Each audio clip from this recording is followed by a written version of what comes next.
जय जगन्नाथ। मु यात्रा एक्टर प्रभात। मु तो यात्रा एक्टर है ही ना, किंतु तापर भी कहीं मुझे गोटे एक्टर हाँ चेष्टा कर निजक। तो से मुझे निजक खुशी लगे गोटे एक्टर बोली निजक जनाऊँ। तो केमिति ब्लॉग करती एडिटिंग सी तो मत भल भाव जना ना, कहीं मुझे बेस इम्पोर्टाट भी दिएनि जे कहीं बेस इम्पोर्टाट दिए एटारे कहीं मु जो सोशल मीडिया को कि जो मैंने मो वीडियो देखुं से जनवाई सब मुझे जे मो वॉइस करुँची जे मो द्वारा हो पार कि ना से मु निज वॉइस विषय नहीं एडिटिंग करवा से सब एते इम्पोर्टाट ताको दिएनि। तापर भी मु वीडियो बन चलती जे या पूर्वर गोटे वीडियो बनई ये यात्रा ये वीडियो डायलॉग छोट डायलॉग 3 मिनट हो 4 मिनट एमती डायलॉग किसी बनई से डायलॉग थिला साई भाई जे एबे तुलसी गणनाट्यर खलनायक आ से डायलॉग नाटक टी थिला ये केमितिका संपर्क सेटार गोटे छोट डायलॉग निज मोबाइल देखी सीटा निजे राइटिंग कर लिखिकी आज जो डायलॉग आ से नाटकर ना हूँ ये बोधे शेष देखा से साई भाई से खलनायक जे मो द्वारा जदि किसी भूल बट होता है आपण मैंने कमेंट कर माध्यम जन बेसी समय हबानी कि वीडियो बेसी बड़ करवा चलतु से वीडियो चाहे आपण मानू शुणाऊँ आपण आपण मैंने जदि सपोर्ट करते आहरी आपण मानी किसी नुआ नुआ वीडियो बन आपन को शुणी चलो जय जगन्नाथ से जगन्नाथ को ना धरी से वीडियोटी आपन को देखा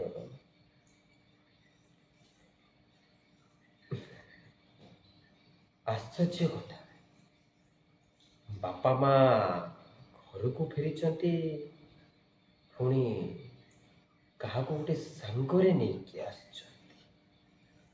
कौन कहते नागुणी बोली नागुणी माने निहाती गोटे लेडीजटे हो देखा देखा किए से महेशी महिला सला मो पेड़ खरा जेते बेले चाहा को हाबुड़े पड़ुची ओढ़ना टाणी सबू बुलुंट मु कौन एते खराब देखा मुहटा टिके खुल ए माँ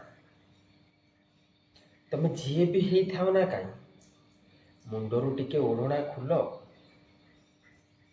बोपाल कि चाली तुम हाथ गोड़ा एते सुंदर तो मुहटा केते सुंदर ही थी। अरे मु बैचलर मो गौरी भी बैचलर जहाँ को इच्छा हम ताकू बाहर पड़े देखी देखी देखी मुहटा टिके देखी ओढ़नाटा टिके खुल अबे तते भलरे कहले सुबा जाऊनी गोटे कथा मन ए घर को तते जो माने नहीं कि आसचंती मो होची तांको पुओ मो ना शिव शंकर देव देव महादेव कैलाशपति शिवंक परी मो पाखर भी सब बड़े साप थाए भलरे कहूची मुंडरू ओढ़ना खोल भलरे कहूची मुंडरू ओढ़ना खोल नहले मो गौरी तो ओढ़ना खुलिब खुलिब तो हौ ठीक अच्छे गला मो गौरी अबे तोते देखिला पर एमेती मते लागिला ଓ ଗୌରୀ ମତେ ଚୋଟ ମାରିଲା। ମୋ ମରିବା କଥା ଭାବୁଛୁ ନା? ମୋ ସର୍ବନାଶ ଚିନ୍ତା କରୁଛୁ ନା? ଶେଷରେ ଶାଶୁ ଶ୍ୱଶୁରଙ୍କ ସେବା କରିବା ପାଇଁ ତାକୁ ପଟେଇ ଏ ଘରକୁ ପଳେଇ ଆସିବୁ। ତୁ ତ କହୁଛୁ କିଛି ଜାଣିଛୁ, ଆଉ କଣଟା ଜାଣିଛୁ ଆଗେ କହ। ତୋର ମନେ ରଖିବା ଦରକାର ଏ ଘରେ ମୋ ସ୍ତ୍ରୀ ରୌଦ୍ରାଣୀ ଅଛି ବୋଲି।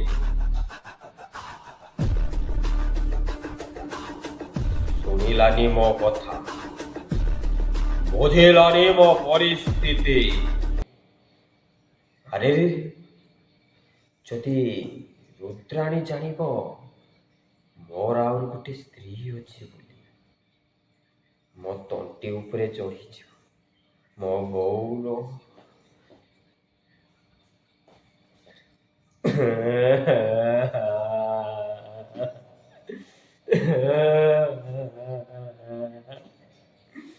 ମତେ ଟେନସନ ଦେଇ ଦେଇଛି ସେ ଶିବାନୀ। ମୁଁ ତାକୁ ଭଲସେ ଜାଣିନି କି ଚିହ୍ନିନି। ତାର ଗୋଟିଏ ଯେ ମୋ ସ୍ତ୍ରୀ ହେଇ ଏଇ ଘରେ ରହିବ। ମୁଁ ତାକୁ ବାରମ୍ବାର କହୁଛି ମୋର ଗୋଟେ ସୁନ୍ଦରିଆ ସ୍ତ୍ରୀ ଅଛି ବୋଲି, ତୋର ଆସିବା ଦରକାର ନାହିଁ, କିନ୍ତୁ ମୋ କଥା ସେ ଜମାରୁ ଶୁଣୁନି। ତମ କଥା ଛାଡ଼, ମୋ କଥା କହୁଛି ଟିକେ ଶୁଣ। ଏ ଦୁନିଆ ବାଲା ସମସ୍ତେ ଜାଣିଛନ୍ତି ମୁଁ ଗୋଟେ ଧନ ଲୋଭୀ ବୋଲି।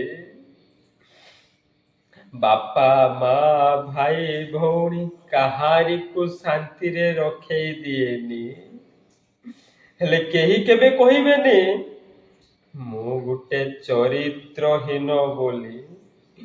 ଗୋଟେ କଥା ଜାଣିଛି ରୁଦ୍ରାଣୀ, ଥିଲେ ଥାଉ ପଛେ ଗୁଣ ହଜାରେ, ଚରିତ୍ର ନଥିଲେ ହୁଏନି ଅସାର।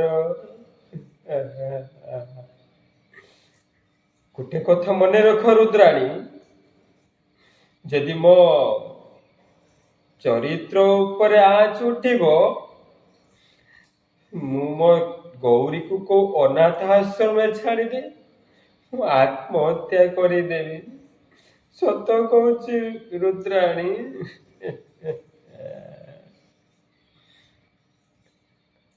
ଜୟ ଜଗନ୍ନାଥ।